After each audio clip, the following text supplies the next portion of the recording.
పశ్చిమాసియా యుద్ధంపై చర్చకు విపక్ష ఎంపీలు పట్టుబట్టడంతో లోక్సభ రేపటికి వాయిదా పడింది. స్పీకర్ ఓం బిర్లాపై కాంగ్రెస్ ప్రవేశపెట్టిన అవిశ్వాస తీర్మానంపై చర్చించాలని ప్యానెల్ స్పీకర్ జగదాంబిక పాల్ కోరగా పశ్చిమాసియా యుద్ధంపై చర్చించాలని ఎంపీలు పట్టుబట్టారు. చర్చ జరగాలంటే సభా నియమాలను పాటించి నోటీసులు ఇవ్వాలని ప్యానెల్ స్పీకర్ సూచించారు. సభ్యులు విజ్ఞతతో ప్రవర్తించాలని, రోజుకు 9 కోట్ల ప్రజాధనంతో నిర్వహిస్తున్న సభలో చర్చ జరగకుండా అడ్డుపడడం సరికాదని మండిపడ్డారు.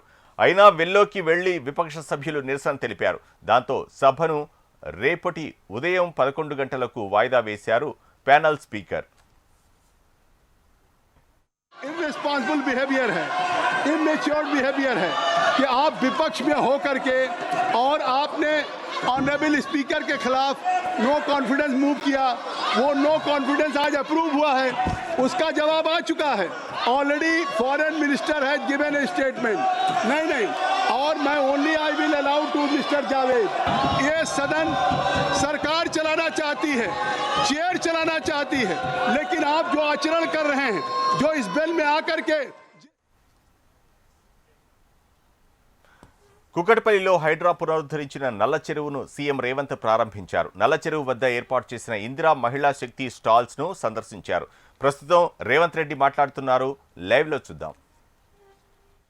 నల్ల చెరువు అభివృద్ధి కార్యక్రమాన్ని చూసి ఇక్కడున్న మా యువకులు, మా ఆడపడుచులు, మా మిత్రులందరూ వ్యక్తం చేస్తున్న సంతోషాన్ని చూస్తే ఆనాడు పార్లమెంట్ సభ్యుడిగా ప్రశ్నించే గొంతుకగా ప్రజా సమస్యల మీద పోట్లాడి మీ అభిమానంతో పార్లమెంటుకు వెళ్ళి పార్టీ అధ్యక్షుడిగా, తెలంగాణ రాష్ట్ర ముఖ్యమంత్రిగా మళ్ళీ మీ ముందు కుక్కట్పల్లి గ్రామంలో నిలబడడం ఎంతో ఆనందం, సంతోషదాయకం. ఆనాడు పార్లమెంట్ సభ్యుడిగా ఈ ప్రాంతాన్ని ఎంత అభివృద్ధి చెయ్యాలన్న కోరిక నాకు ఉన్నా పరిస్థితులు, నిధులు అనుకూలించకపోవడంతో ఆ రోజు మీరు ఆశించిన నేను చేయాలనుకున్న అభివృద్ధిని పూర్తి స్థాయిలో ఆనాడు చేయలేకపోయినా, కానీ ఈనాడు మీ అందరి ఆశీర్వాదంతో, మీ అందరి అభిమానంతో తెలంగాణ రాష్ట్ర ముఖ్యమంత్రిగా బాధ్యతలు చేపట్టి ఆనాడు నేను చేయలేకపోయిన అభివృద్ధి మల్కాజ్గిరి పార్లమెంటు నియోజకవర్గంలో ప్రతి కాలనీలో చెయ్యగలిగిన అభివృద్ధి 100% చెయ్యడానికి నా బాధ్యత తీసుకుంటా. రాజకీయాలకు అతీతంగా ఏ పార్టీ శాసనసభ్యులు ఉన్నా, ఏ పార్టీ శాసనమండలి సభ్యులు ఉన్నా, ఏ పార్టీ నుంచి లోక్సభ సభ్యులు ఉన్నా, మల్కాజ్గిరి పార్లమెంటు నియోజకవర్గంలో ఉన్న 7 శాసనసభ నియోజకవర్గాలలో 100% అభివృద్ధికి అవసరమైన నిధులను అన్నిటిని కూడా మంజూరు చేస్తా అని చెప్పి ఈ వేదిక మీద నుంచి మీకు అందరికీ విజ్ఞప్తి చేస్తున్న మిత్రులారా, ఎన్నికలు వచ్చినప్పుడే రాజకీయాలు, ఎన్నికలు ముగిసిన తర్వాత అభివృద్ధి, సంక్షేమాన్ని ముందుకు తీసుకుపోవాలనేది నా విధానం. అభివృద్ధి వేదికల మీద రాజకీయాలు చర్చించడం నాకు ఇష్టం లేదు. అందుకే ఈనాడు ఎంతమంది ఎన్ని విమర్శలు చేసినా, ఎన్ని ఆరోపణలు చేసినా, హైడ్రా ప్రారంభించినప్పుడు, హైడ్రా పనులు కొనసాగిస్తున్నప్పుడు చాలామంది చాలా తీవ్రమైన ఆరోపణలు చేసింది. ఎవరు ఏ ఆరోపణలు చేసినా నా ఆలోచనలో, నా సంకల్పంలో నాకు ఎలాంటి దురుద్దేశాలు లేవు కాబట్టి వాటన్నిటి విమర్శలను మౌనంగా, సహనంతో నేను వాటిని భరించిన.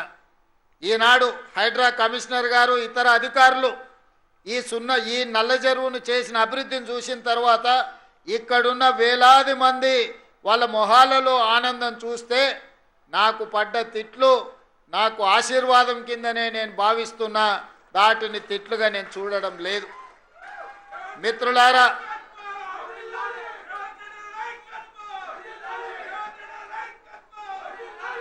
వివిధ జిల్లాల నుంచి, వివిధ రాష్ట్రాల నుంచి, వివిధ దేశాల నుంచి కూడా మన ప్రాంతానికి ఉద్యోగ ఉపాధి అవకాశాల కోసం ఇక్కడికి తరలి వస్తున్నారు. మనం కళ్ళు మూసి తెరిచే లోపల వేల మంది లక్షలైనరు.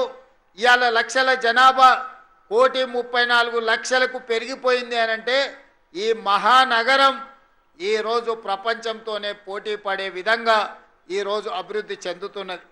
ఈరోజు లక్షలాది మంది ఇతర ప్రాంతాల నుంచి ఇక్కడికి వచ్చినప్పుడు నివసించడానికి స్థలం లేకనో అవకాశం ఉన్న దగ్గర చిన్న చిన్న గుడిసెలు వేసుకోనో లేకపోతే వాళ్ళ ఆదాయంలో 1-2 గదులు నిర్మించుకోనో ప్రభుత్వ స్థలాలలో లేకపోతే చెరువుల్లో నిర్మాణం చేసుకొని ఉండొచ్చు. కానీ అనధికారికంగా అలా కట్టుకున్న వాటిని తొలగించినప్పుడు కొంతమంది పేదలకు నష్టం జరిగి ఉండొచ్చు, ఇంకొంతమంది పేదలకు దుఃఖం కలిగి ఉండొచ్చు. ఇవాళ నేను ఈ వేదిక మీద నుంచి స్థానిక శాసనసభ్యులు అదేవిధంగా మిత్రుల అరికపూడి గాంధీ గారికి నేను సూచన చేస్తున్నా, ఈ విధంగా ఎవరైనా నిర్వాసితులు జరిగితే వాళ్ళు ఏవైనా నివాస స్థలం కోల్పోతే వాళ్లకు కొన్ని డబుల్ బెడ్రూమ్ ఇండ్లు నేను తీసిపెట్టినా నిజమైన అర్హులైన పేదలుంటే వాళ్లకు నివసించడానికి అవసరమైన వసతిని కల్పిద్దాము. మీరు వాటికి సంబంధించిన వివరాలు సేకరించండి. ఏ పేదవాడిని ఇబ్బంది చేయడం, ఏ పేదవాడి ఇల్లు కూలగొట్టడం మన ప్రభుత్వం యొక్క ఉద్దేశం కాదు. కానీ బస్తీలలో కాలనీలలో మనం నివసించే ప్రాంతాలలో ఈరోజు నీళ్లు నిలిచే ప్రాంతాన్ని మనం ఆక్రమించుకుంటే, చెరువులలో మనం అక్రమ నిర్మాణాలు చేపడితే చిన్న వర్షం వచ్చినా ఆ నీళ్లు మన కాలనీలోకి మన ఇళ్లలోకి వచ్చి జీవితకాలం కష్టపడిన మన సొమ్మంతా తినడానికి బియ్యం నుంచి చదువుకున్న పిల్లల సర్టిఫికెట్లతో పాటు మన బట్టలు, మన సర్టిఫికెట్లు, మన టీవీలు, మన ఫ్రిడ్జులు, చివరికి మనం కప్పుకునే దుప్పట్ల నుంచి మంచాల వరకు నీళ్ళల్లో ఈరోజు తడిసిపోతున్నాయి. వరదలు వచ్చినప్పుడు నేను ఇక్కడికి వచ్చిన నడుముల లోతు నీళ్ళల్లో నిజాంపేట ఈ ప్రాంతంలో ఎక్కడైతే వరదలు వచ్చి కాలనీలు మునిగిపోయినాయో ఈ ప్రాంతంలో నేను వచ్చి తిరిగి చూసిన. ఆ రోజు నేను చూసింది నీళ్లు ఎక్కడైతే ఉంటాయో నీళ్ళ నివాస ప్రాంతాన్ని మనం ఆక్రమించుకుంటున్నాం. నీళ్లు వెళ్ళడానికి, నీళ్లు నిలవడానికి స్థలం లేకపోవడం వల్ల ఆ నీళ్లు మన ఇళ్లల్లోకి, మన కాలనీల్లోకి, మన వీధుల్లోకి వస్తున్నాయి. అందుకే ఈరోజు కొద్దిమందికి కష్టమో నష్టమో వచ్చినా, కొంతమంది బాధపడినా ఈరోజు ఈ చెరువుల పునరుద్ధరణ కార్యక్రమాన్ని మనము తీసుకున్నాము. ఈరోజు చెరువులు నాలను ఆక్రమించుకున్న పెద్దలకు, మిత్రులకు, శ్రేయోభిలాషులకు నా సూచన ఒక్కటే, మీకు న్యాయం చేయడానికి ప్రభుత్వం ఉన్నది, మీరు సహకరించండి. ఇట్లా ఆహ్లాదకరమైన వాతావరణంలో చెరువులను మనం పునరుద్ధరించుకుంటే మన సంస్కృతి, మన హైదరాబాదు ఒక గొప్ప నగరంగా రాణిస్తుంది. మనం బతుకమ్మ పండుగలు చేసుకోవడమే కాదు, సాయంత్రం పూట కుటుంబ సభ్యులతోని మనం వాకింగ్ చేసుకోవడానికి కానీ ఈ లేక్ల ఒడ్డునే ఈరోజు మనము స్టాల్స్ పెట్టడానికి స్వయం సహాయక సంఘాలకు షాపులు ఇవ్వమని చెప్తున్నా. కుటుంబాలు సాయంత్రము ఈ వాకింగ్కి వచ్చిన సమయంలో పాలు కొనుక్కోవాలనుకున్నా, కూరగాయలు కొనుక్కోవాలనుకున్నా, ఇంటికి కావాల్సిన వస్తువులను కొనుక్కోవాలనుకుంటే కూడా ఇక్కడ అందుబాటులో పెట్టండి. అదేవిధంగా కాలనీల పిల్లలకు ఎక్కడ ఆడుకోవడానికి ఆటల స్థలాలు లేవు. రోడ్ల మీద ఆడుకోవడానికి పోతే యాక్సిడెంట్లలో పిల్లలు మరణిస్తున్నారు. కాబట్టి ఈరోజు కాలనీలలో ఉండే పిల్లలకు ఎక్కడ ఆట విడుపు కానీ ఆడుకోవడానికి ఎక్కడ స్థలాలు లేకపోవడం వల్ల ఈరోజు చాలామంది మధ్యతరగతి కుటుంబాలకు తీరని దుఃఖం మిగులుతుంది. రోడ్ల మీద ఆడుకుంటుంటే వేగంగా వచ్చే వాహనాలకు ప్రమాదంలో వాళ్ళు చచ్చిపోతున్నారు. ఇవాళ పిల్లల మరణాన్ని, ఆ తల్లిదండ్రుల దుఃఖాన్ని ఈరోజు నిలువరించాలంటే ఇలాంటి చెరువులను అభివృద్ధి చేసుకోవాలి. చెరువుల ఒడ్డున ఆట స్థలాలను మనము పునరుద్ధరించుకోవాలి. ఇంతకుముందే ఇక్కడ ఇంకా షటిల్ కోర్టు కానీ ఇతర విషయాలను మంజూరు చేయాలని అడుగుతున్నారని కమిషనర్ రంగనాథ్ గారు చెప్పిండ్రు. తప్పకుండా దీనికి సంబంధించి నిధులు ఏం కావాలనో మున్సిపల్ కమిషనర్ గారికి సూచన చేస్తున్నా. ఒక్కసారి మొత్తం అంచనా వేసి స్థానికులతో మాట్లాడి మనం చెయ్యగలిగిన పనులు స్థలం ఉంటే తక్షణమే కొత్త మున్సిపల్ కమిషనర్ గారికి నేను ఆదేశాలు ఇస్తున్నా. వాళ్ళకి ఏమేం కావాలనో నిధులను మంజూరు చేద్దాం. నా ఉద్దేశం ఒక్కటే, ఇవాళ నల్ల చెరువు కావచ్చు, సున్న చెరువు కావచ్చు, ఫాక్స్ సాగర్ కావచ్చు, లేకపోతే తుమ్మిడికుంట కావచ్చు, ఇట్లా ఈ ప్రాంతంలో ఉండే చెరువులన్నిటిని కూడా మనం పునరుద్ధరించుకుందాం. ఇలా ఇవాళ కృష్ణారావు గారు నాలాకి రీటైనింగ్ వాళ్ళు అడిగిండు, తప్పకుండా వాటిని కూడా నిర్మించుకుందాం. మనం ఇందిరమ్మ కాలనీలో కావాల్సిన పైప్ లైన్ కూడా మిగతాది అశోక్ రెడ్డికి చెప్తున్న వాటర్ వర్క్స్కు అక్కడ ఏం సమస్య ఉందో దాన్ని పరిష్కరించండి. ఆనాడు లోక్సభలో విపక్షం తీరుపై కేంద్ర మంత్రి కిరణ్ రిజిజు ఫైర్ అయ్యారు. లోక్సభలో ఏం చర్చించాలో కూడా తెలియని స్టేజ్లో విపక్షాలున్నాయని మండిపడ్డారు. ఇంత బాధ్యతారహిత విపక్షం ఎక్కడా లేదని ఆయన ఎద్దేవా చేశారు. విపక్షానికి కనీసం సభా మర్యాదలు కూడా తెలియవని కేంద్ర మంత్రి కిరణ్ రిజిజు అన్నారు. मुझे लगता है कि विपक्ष पार्टी खुद कंफ्यूजन में है। विपक्ष के लोगों को पता ही नहीं कि वो क्या करना चाहते हैं। सबसे पहले तो वो स्पीकर के खिलाफ अविश्वास प्रस्ताव का एक नोटिस देता है और वो नोटिस पेंडिंग है। उस समय वो दूसरा नोटिस देते हैं, फिर एडजॉर्नमेंट का। एक बेसिक डेकोरम होता है, संविधान का, इस सदन का रूल होते हैं। इन लोगों को कोई लेना देना नहीं इससे। जब स्पीकर के खिलाफ मोशन दिया, आप लोग ने नो कॉन्फिडेंस का रेजोल्यूशन दिया और जब हम लोग तैयार हैं चर्चा करने के लिए, दूसरा मोशन लेके आने का क्या मतलब है? और जो आप बिना मतलब जो आवाज यहाँ उठा रहे विदेश मंत्री ने इतना దేశ ఆయిల్ గ్యాస్ కంపెనీలతో చర్చలు జరుపుతున్నామని రాజ్యసభలో కేంద్ర మంత్రి జేపీ నడ్డా తెలిపారు. శాంతి సామరస్యం కోసమే భారత్ పనిచేస్తుందని అన్నారు. అమెరికాతో దౌత్యపరమైన చర్చలు జరుపుతున్నామని కేంద్ర మంత్రి జేపీ నడ్డా తెలిపారు. जो ऑपोजिशन की तरफ से एनर्जी के बारे में भी प्रश्न था, उसका भी उन्होंने उस पर प्रकाश डाला है और बताया है कि सरकार किस तरीके से सारी चीजों पर सजग भी है, एक्टिव भी है, एड्रेस भी कर रही है और उन सभी समस्याओं के साथ आगे बढ़ करके भारत की जनता को और भारत की आवश्यकता को ध्यान में रख करके हम आगे बढ़ रहे हैं। बहुत दुख के साथ मुझे कहना पड़ रहा है कि विपक्ष का जो व्यवहार है वो बहुत ही गैर जिम्मेदाराना है, बहुत ही गैर जिम्मेदाराना और यह निंदनीय भी है। इसको जितनी निंदा की जाए वो कम है। इनका इंटरेस्ट न देश में है, न इनका इंटरेस्ट डिबेट में है, इनका इंटरेस्ट एनार्की पैदा करने में है। आज लीडर ऑफ द ऑपोजिशन को आपने 176 के तहत बोलने का मौका दिया। పశ్చిమాసియా యుద్ధంపై కేంద్ర మంత్రి జయశంకర్ రాజ్యసభలో చర్చించారు. యుద్ధ పరిస్థితులు ఎప్పటికప్పుడు అంచనా వేస్తున్నామని అన్నారు. ఉద్రిక్తతలు తగ్గించేందుకు ప్రయత్నిస్తున్నామని అన్నారు. మార్చి 1న సిసిఎస్ సమావేశం నిర్వహించామని తెలిపారు. ప్రధాని మోదీ యుద్ధ పరిస్థితులను సమీక్షిస్తున్నారని వెల్లడించారు. గల్ఫ్ భారత్కు కీలక వాణిజ్య భాగస్వామి అని తెలిపారు. భారతీయుల భద్రతకు కేంద్రం కట్టుబడి ఉందని ఆయన అన్నారు. క్రూడాయిల్ ధర పెరుగుదలపై అలర్ట్గా ఉన్నామని కేంద్ర మంత్రి జయశంకర్ అన్నారు. I rise to apprise this August House, of recent developments in West Asia that are cause of deep concern to all of us. As honorable members are aware, this round of conflict started on 28th February 2026. It has witnessed not only fighting between Israel and the United States on one side and Iran on the other, but also attacks on a number of Gulf states. There have been numerous casualties, including at the leadership level in Iran, as well as destruction of infrastructure in the region. Gulf పరిణామాలపై కేంద్రానికి ప్రశ్నలు సంధించారు AICC chief Mallikarjuna Kharge. దేశ ఇంధన భద్రత సవాళ్లపై చర్చ చేపట్టాలని ఆయన demand చేశారు. అప్పుడే వంట గ్యాస్లు పెంచారని ఫైర్ అయ్యారు.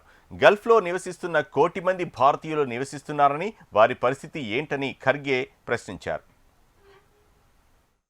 76 के तहत emerging challenges for India's energy security के विषय पर मैं शॉर्ट ड्यूरेशन डिस्कशन की अनुमति के लिए अनुरोध करना चाहता हूं।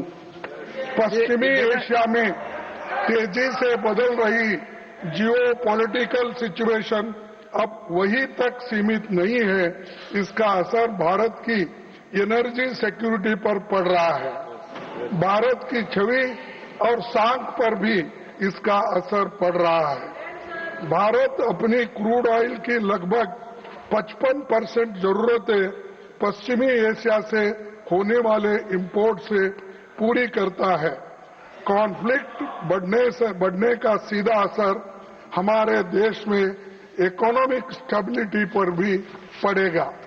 उस क्षेत्र में करीब 1 करोड़ भारतीय काम करते हैं, जिनकी सुरक्षा और लाइवलीहुड वहां की स्थिरता पर निर्भर करता है।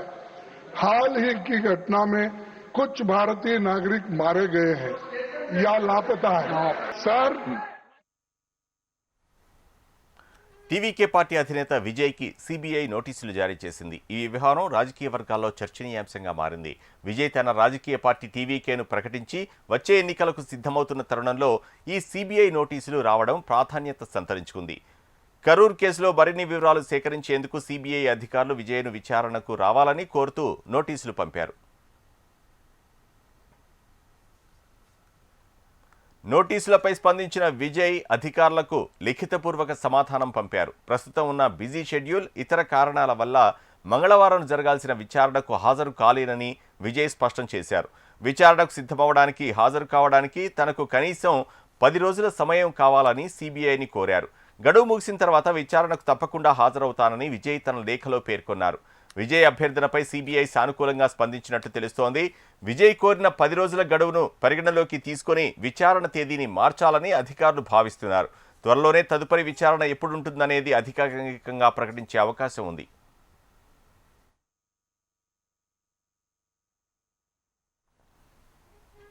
నమీబియా నుంచి మధ్యప్రదేశ్లోని కునో నేషనల్ పార్క్కు తీసుకొచ్చిన జూలా అనే చీత 3వసారి విజయవంతమైన తల్లి అయి జ్వాల ఇవాళ కునో నేషనల్ పార్క్లో 5 పిల్లలకు జన్మనిచ్చింది.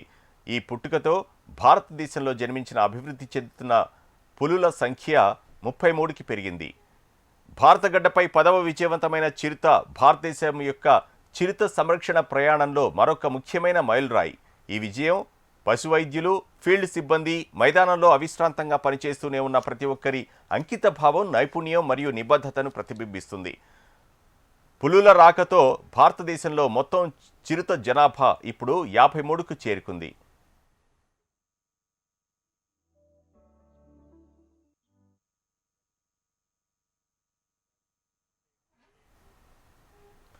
తెలంగాణను అంతర్జాతీయ క్రీడా కేంద్రంగా తీర్చిదిద్దే లక్ష్యంతో పనిచేయాలని తెలిపారు సీఎం రేవంత్ రెడ్డి. ఒలింపిక్స్ వంటి మెగా ఈవెంట్లలో రాష్ట్ర క్రీడాకారులు పతకాలు సాధించడమే ధ్యేయంగా యంగ్ ఇండియా స్పోర్ట్స్ యూనివర్సిటీని సిద్ధం చేయాలని అధికారులను ఆదేశించారు. జూబ్లీహిల్స్లోని తన నివాసంలో క్రీడా శాఖపై నిర్వహించిన ఉన్నత స్థాయి సమీక్షలో భవిష్యత్ ప్రణాళికలు ఖరారు చేశారు. ఇండోర్, అవుట్డోర్ స్టేడియాలతో పాటు యూనివర్సిటీ కాంప్లెక్స్, అత్యాధునిక హాస్టల్ భవనాలు, వివిధ క్రీడల శిక్షణా కేంద్రాలను అభివృద్ధి చేయాలన్నారు. అందుకు సంబంధించిన ఆర్కిటెక్చర్ నమూనాలను పరిశీలించి ఒలింపిక్స్, కామన్వెల్త్ క్రీడలకు తెలంగాణ ఆతిథ్యం ఇచ్చేలా మౌలిక సదుపాయాలు ఉండాలని స్పష్టం చేశారు. హైదరాబాద్లోని ఎల్బీ స్టేడియం, కోట్ల విజయభాస్కర్ రెడ్డి స్టేడియం, సరూర్ నగర్ ఇండోర్ స్టేడియాలను కూడా ఆధునికీకరించాలని నిర్ణయించారు.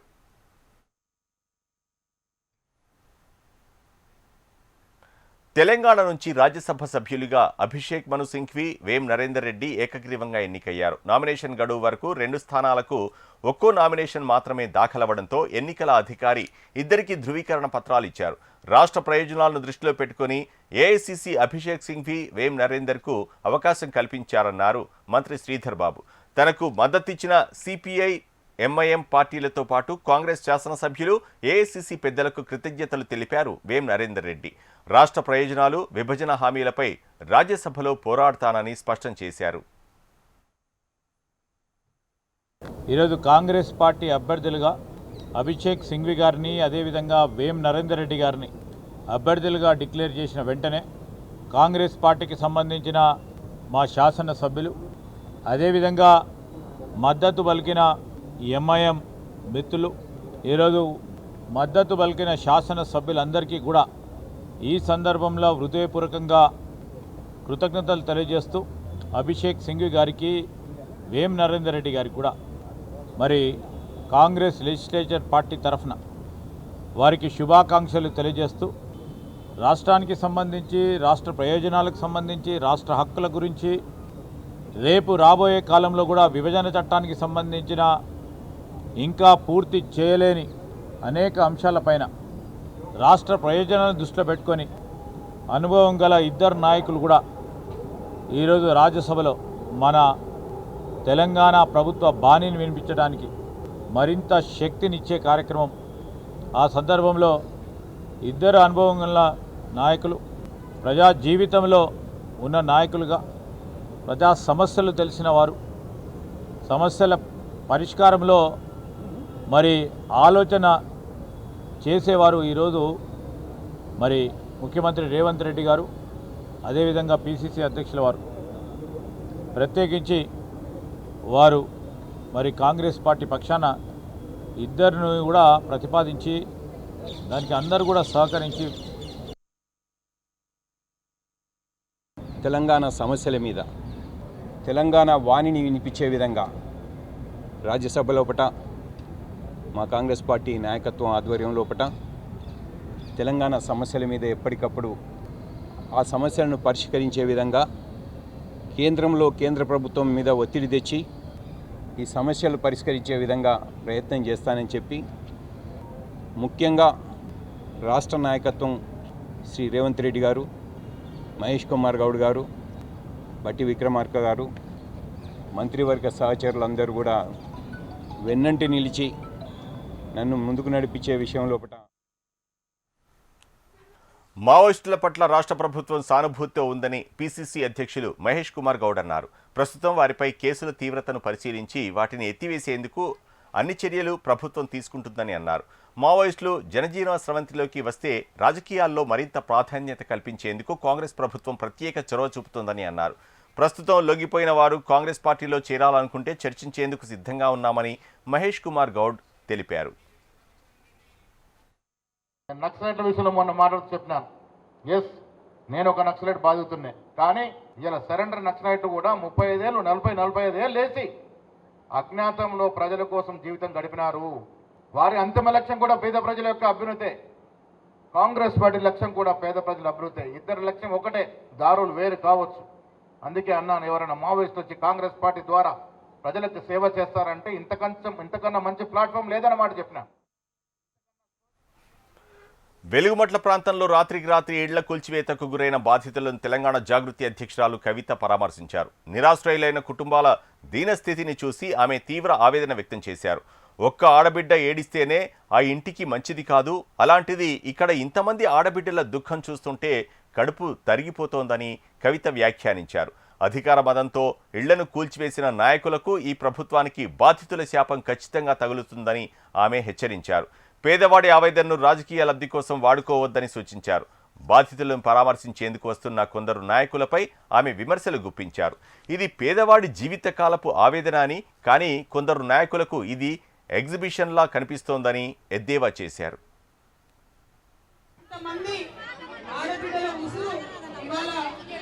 ఖచ్చితంగా ఈ ప్రభుత్వాలకి నాయకులకి తగులుతుందని నేను బలంగా నమ్ముతున్నాను. ఎందుకంటే ఒక్క ఆడబిడ్డ ఏడిస్తేనే ఆ ఇంటికి మంచిది కాదట. అటువంటిది ఇక్కడ ఇంతమంది ఆడబిడ్డలు నిన్ను చూస్తుంటే కడుపు తరిగిపోతుంది.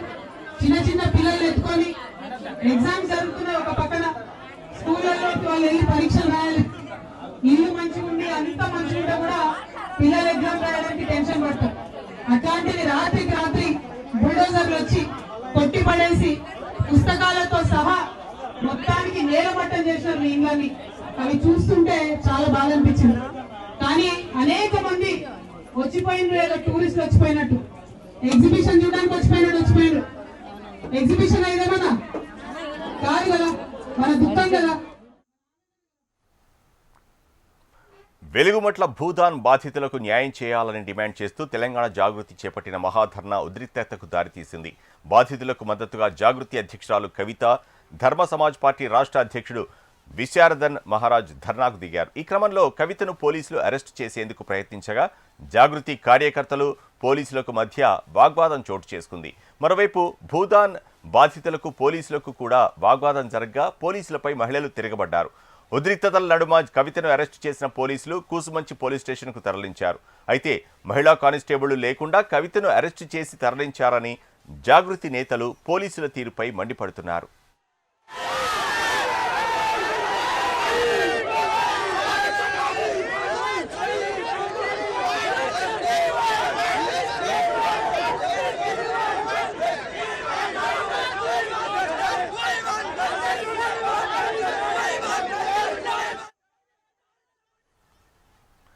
సీఎం రేవంత్ రోజుకో మాట మారుస్తున్నారని కేంద్ర మంత్రి బండి సంజయ్ ట్వీట్ చేశారు. ఒకవైపు పేదలకు, దళితులకు, గిరిజనులకు భూమి లేదని చెబుతూనే మరోవైపు జర్నలిస్టులకు, మూసీ పరివాహక ప్రాంత ప్రజలకు భూమి ఇస్తానని హామీ ఇస్తున్నారని గుర్తు చేశారు.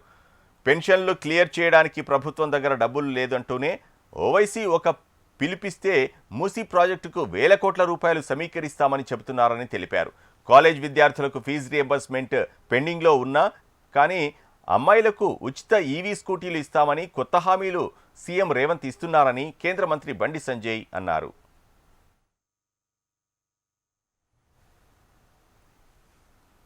తెలంగాణలో 6 గ్యారెంటీల హామీలకు చట్టబద్ధత కోసం బీఆర్ఎస్ పార్టీ ప్రైవేట్ బిల్లు ప్రవేశపెట్టనుందని తెలిపారు బీఆర్ఎస్ వర్కింగ్ ప్రెసిడెంట్ కేటీఆర్. సిరిసిల్లలో కొత్తగా ఎన్నికైన కౌన్సిలర్ల ఆత్మీయ సన్మాన కార్యక్రమంలో పాల్గొన్న ఆయన కాంగ్రెస్ ప్రభుత్వం హామీల అమల్లో విఫలమైందని మండిపడ్డారు. రాష్ట్రంలో సీఎం రేవంత్ రెడ్డి రాహుల్ బంధు అనే కొత్త పథకాన్ని ప్రవేశపెట్టారని సెటైర్లు వేశారు. రైతు బంధు కోసం కేటాయించిన నిధులను రాహుల్ బంధు పథకానికి వాడుతున్నారని విమర్శించారు. రాహుల్ బంధు ద్వారా సీఎం తన సీటును రక్షించుకుంటున్నారని ఎద్దేవా చేశారు.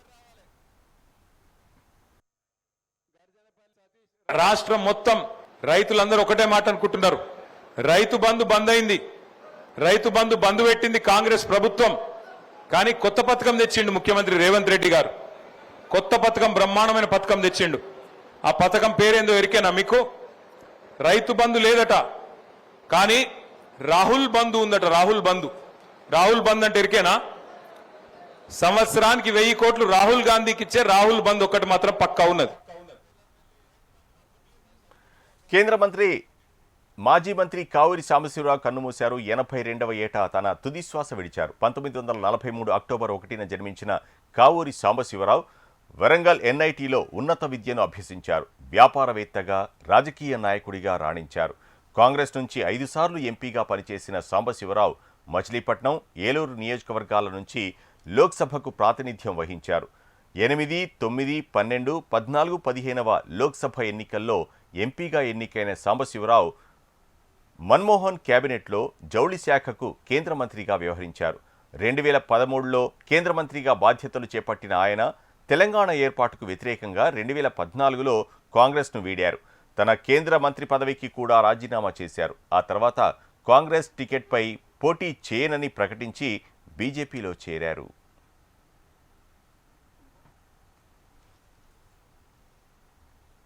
రాజమండ్రి కల్తీపాల మరణాలపై కాంగ్రెస్ పార్టీ అధ్యక్షురాలు షర్మిల ఆగ్రహం వ్యక్తం చేశారు.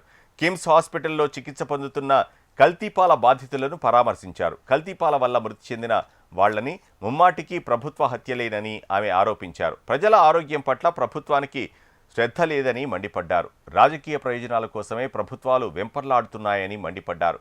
కల్తీపాల మృతులకు నష్టపరిహారంగా 25 లక్షలు ఇవ్వాలని షర్మిల డిమాండ్ చేశారు. రాజమండ్రిలో కొద్ది రోజుల క్రితం కల్తీ అయిన పాల వల్ల 11 మంది చనిపోవడం జరిగింది. ఇంకా చాలామంది అఫెక్ట్ అవ్వడం జరిగింది. వాళ్ళను చూడడానికి ఈరోజు ఇక్కడికి రావడం జరిగింది. మన రాష్ట్రంలో పాలు కల్తీ, నెయ్యి కల్తీ, మద్యం కల్తీ, వాగ్దానాలు కల్తీ, అసలు మొత్తం పాలన కల్తీ. ఇది ఈరోజు ఆంధ్ర రాష్ట్ర పరిస్థితి. అన్లైసెన్స్డ్ వెండర్ అంటే లైసెన్స్ లేదు ఈ వెండర్కి. అన్లైసెన్స్డ్ వెండరు మిల్క్ సప్లై చేస్తూనే ఉన్నాడు. ఏ డిపార్ట్మెంట్? పశ్చిమ గోదావరి జిల్లా పాలకొల్లులో మంత్రి నిమ్మల రామానాయుడు పలు అభివృద్ధి పనులకు శంకుస్థాపన చేశారు. 12 కోట్లతో నర్సాపురం ప్రధాన కాలువపై డబుల్ లైన్ బ్రిడ్జి నిర్మాణ పనులకు శంకుస్థాపనలు చేశారు. ఈ నూతన బ్రిడ్జి పాలకొల్లు మున్సిపాలిటీ, పాలకొల్లు మండలం కనెక్టివిటీగా నియోజకవర్గాల రాకపోకలకు ప్రధాన రహదారిగా విస్తరించనుంది. జగన్ పాలనలో రహదారులు అధ్వానంగా, నరకానికి మార్గాలుగా ఉండేవని మంత్రి మండిపడ్డారు. 20 నెలల్లో కూటమి ప్రభుత్వం చేసిన అభివృద్ధి రాష్ట్రంలో ఏ మూలకి వెళ్లినా, ఏ పల్లెకి వెళ్లినా కళ్లకు కట్టినట్లు కనిపిస్తుందని అన్నారు. గత వైసీపీ పాలన నిరంకుశ, నియంతృత్వ, రాక్షసత్వంగా సాగితే నేడు కూటమి ప్రభుత్వంలో అభివృద్ధి, సంక్షేమంగా నడుస్తుందని మంత్రి నిమ్మల కొనియాడారు. ఏ మారుమూల గ్రామానికి వెళ్ళినా, ఏ మారుమూల ప్రాంతానికి వెళ్ళినా ఈ కూటమి అభివృద్ధి కళ్ళకు కట్టినట్టు కనిపిస్తుంది. దానికి ఉదాహరణే 2500 కోట్ల రూపాయలు ఈ 18 నెలల కాలంలోనే ఆంధ్రప్రదేశ్ రాష్ట్రంలో పంచాయతీరాజ్ శాఖ నుంచి దగ్గర దగ్గర 6054 కిలోమీటర్లు ఈవేళ గ్రామీణ ప్రాంతాల్లో రోడ్ల నిర్మాణానికి శ్రీకారం చుట్టినటువంటి పరిస్థితి. వైసీపీ అధినేత మాజీ సీఎం జగన్ పై మంత్రి సవిత ఫైర్ అయ్యారు. శ్రీ సత్యసాయి జిల్లాలోని పెనుకొండలో ఆమె సమావేశం నిర్వహించారు. గత 5 ఏళ్ల పాలనలో మహిళల గురించి పట్టించుకోని జగన్కు వారి గురించి మాట్లాడే హక్కు లేదని అన్నారు. వైసీపీ హయాంలో మహిళలపై దాడులు చేస్తే తాము పోరాటం చేశామని తెలిపారు. రాష్ట్రాన్ని జగన్ అప్పుల పాలు చేస్తే చంద్రబాబు నాయకత్వంలో కూటమి ప్రభుత్వం సరిదిద్దుతుందని చెప్పారు. సంక్షేమాన్ని అందిస్తూనే అభివృద్ధి చేస్తున్న ఘనత కూటమి ప్రభుత్వానికే దక్కుతుందని మంత్రి సవిత అన్నారు.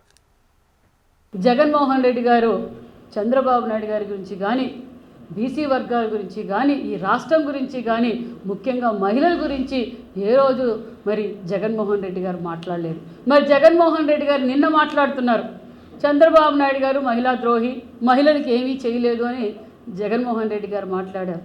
ఇదే జగన్మోహన్ రెడ్డి గారు 5 ఏళ్ళు ముఖ్యమంత్రిగా ఉన్నప్పుడు మహిళల్ని ఏ విధంగా అసభ్యకరంగా మాట్లాడితే దేవాలయం లాంటి అసెంబ్లీలో మళ్ళీ తల్లి లాంటి తన తల్లితో సమానమైన భువనమ్మ గారిని ఏ విధంగా అసభ్యకరంగా మాట్లాడారో మనం చూసాం. అమరావతిలో శ్రీవారి ఆలయానికి ప్రభుత్వం భూమిని అమ్మడంపై టీటీడీ మాజీ చైర్మన్ భూమన కరుణాకర్ రెడ్డి విమర్శలు గుప్పించారు. ప్రపంచంలో ఎక్కడ గుడి కట్టినా దాతలు భూములు ఇచ్చారే తప్ప అమ్మిన చరిత్ర లేదని అన్నారు. కానీ శ్రీవారి భక్తుడినని చెప్పుకునే సీఎం చంద్రబాబు మాత్రం తొలిసారి శ్రీవారి ఆలయానికి భూమిని అమ్మారని మండిపడ్డారు. అది భువనేశ్వర్లో కట్టినా, చెన్నైలో కట్టినా, ప్రపంచంలో మరెక్కడ కట్టినా ఆలయ నిర్మాణానికి సంబంధించినటువంటి స్థలం ఆ దాతలు కానీ ప్రభుత్వాలు కానీ ఇవ్వటం అన్నది ఆనవాయితీ సాంప్రదాయమే కాకుండా టీటీడీ ఎప్పుడూ కూడా ఏ ఒక్క చోట దేవాలయాలు కట్టడానికి స్థలాలు కొన్నటువంటి సందర్భం ఒక్కటంటే ఒక్కటి లేదు. ఆశ్చర్యకరంగా ఒక విషయం వెలుగులోకి వచ్చింది.